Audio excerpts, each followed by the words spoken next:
कि मुझे खुद बता दें कि मेरे पास कितने हैं, क्योंकि मेरे पैसे मेरे काम कभी आते ही नहीं। मेरे भोजपुरी मेरे काम आते इंडस्ट्री हैं, सोशल मीडिया पे कुछ लोग कह रहे थे कि ट्रेंडिंग स्टार खेसारी लाल यादव के अब ट्रेंडिंग में से नाम हटा देना चाहिए, क्योंकि अब उसका स्टारडम बिल्कुल भी खत्म हो चुका है।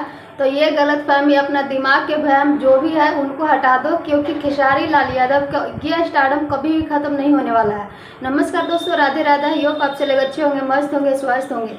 खेसारी लाल यादव पुराने अंदाज में वापस लौट आए हैं और आप देख सकते हैं कि खेसारी भैया के 2025 में जितने भी सॉन्ग आ रहे हैं सब के सब एकदम ब्लास्ट हो रहा है और एकदम इतना गर्दा उड़ा के बज रहे हैं कि कोई सोच भी नहीं सकता था कि खेसारी लाल यादव की वापसी इतना बेहतरीन होने वाला है।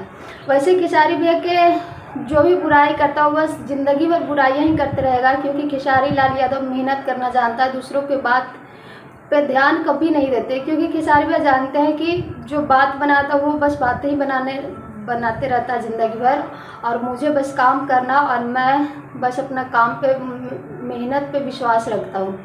और भोजपुरी इंडस्ट्री के किंग सिर्फ और सिर्फ हमारे खेसारी भैया ही रहेंगे, और ट्रेंडिंग में तो हमारे खेसारी भैया के नाम हमेशा से आगे रहते ही हैं, चाहे फिल्म हो सॉन्ग हो, हमेशा ट्रेंडिंग में चलता है। और भोजपुरी में एक तरफा राज करने का ये रिकॉर्ड हमेशा बना रहेगा। वैसे आप सभी लोग अपना राय जरूर दीजिएगा। Thank you, love.